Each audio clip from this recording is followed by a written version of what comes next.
If we are putting fresh debt on the deal, that asset's got to have a ton of value add. We've got to climb out from the negative arbitrage pretty quickly in order to get cash flow positive.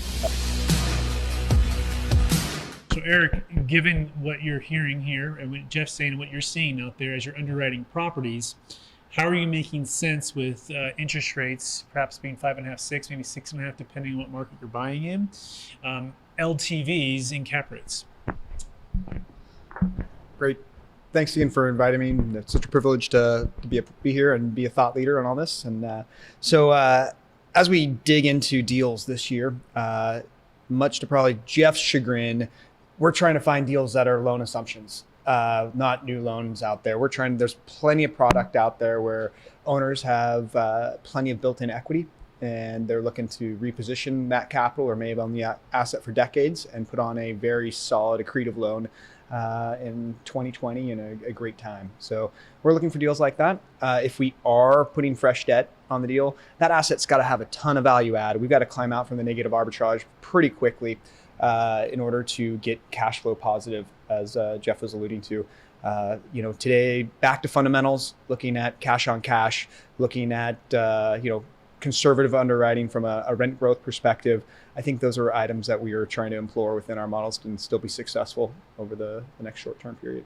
Yeah, I don't know if you have like a live deal or one you looked at recently, or even I'm hearing rumblings of people that maybe made offers 6 months ago and lost out when people were hundreds of thousands to millions of dollars, like a $30 million asset you would have bought for $26 million, and you lost the deal, and you're like, I don't know how that person even got to those numbers, and I just couldn't make sense of it then. And now those deals either never closed, and now there people are coming back and saying, well, would you buy it at 26? And you're saying, no, with interest rates from 5 at the point, now it's 6.5, my number might be 23 now. So do you have like a live deal where you can maybe share, or a deal that was missed out on? The seller could have made a deal, but they didn't?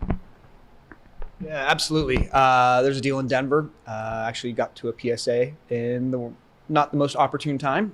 Interest rates were changing, debt was unsettled. So we had to have that difficult conversation that we were in a changing market, and that value is at least 5 to 10% different today. Now, once again, there's still a great story with the deal. The deal has a lot of value add. We can reposition the asset from a rent perspective, put in our Sequoia Equity secret sauce with management, and it's going to be a great deal if we can have an eye-to-eye meeting with the seller on value. Yeah, and to the point on management, I think it's really important to realize that it's not just the deal you buy, it's the team to execute the strategy, right? It's always about team. And of course, you got to get the basis correctly, and you have to have the fundamentals correctly, but the management on the ground.